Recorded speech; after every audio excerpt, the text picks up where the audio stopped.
শোকাবহ আগস্ট মাস, বঙ্গবন্ধু জাতির জনক তার সপরিবারে 15ই আগস্টে বাঙালি জাতির এই কুলাঙ্গার সন্তানের হত্যা করেছিল। আর এই শোকের মাসে সেই বঙ্গবন্ধু সহ সহপরিবার শেখ রাসেল সহ শহীদদের প্রতি শ্রদ্ধা জানাই বাংলাদেশ আওয়ামী লীগের পক্ষ থেকে, শেখ হাসিনার পক্ষ থেকে।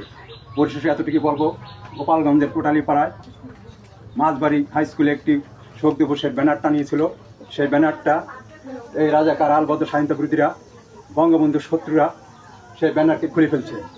অনেকে অনেক কথা বলছে, তাকে ধিক্কার জানিয়েছে, তাকে কটূক্তি করেছে অনেক তার বিরুদ্ধে। কিন্তু আমি বলবো, আমি টানিয়েছি বঙ্গবন্ধু জাতির শোক দিবসে। আমার এই ব্যানার যদি সেই বনকুড়ার সেই সাধারণ মানুষের ছেলে নাকি সে আসুক, এটা খুলুক, তাকে আমি ধন্যবাদ জানাবো।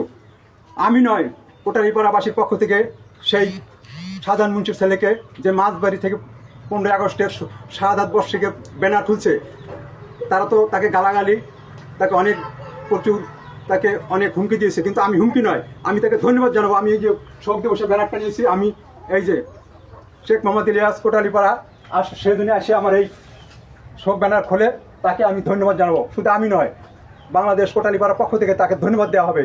সে আসুক, এই ব্যানার পোস্টার সে খুলে ফেলুক বা ছিঁড়ে ফেলুক, তাকে অনুমতি দেওয়া হলো, তাকে ধন্যবাদ জানাবো যদি সেটা খুলে দেখাইতে পারে। জয় বাংলা, জয় বঙ্গবন্ধু। শোককে শক্তিতে পরিণত করে শেখ হাসিনা আসবে, আপনারা প্রস্তুতি থাকেন ইনশাআল্লাহ।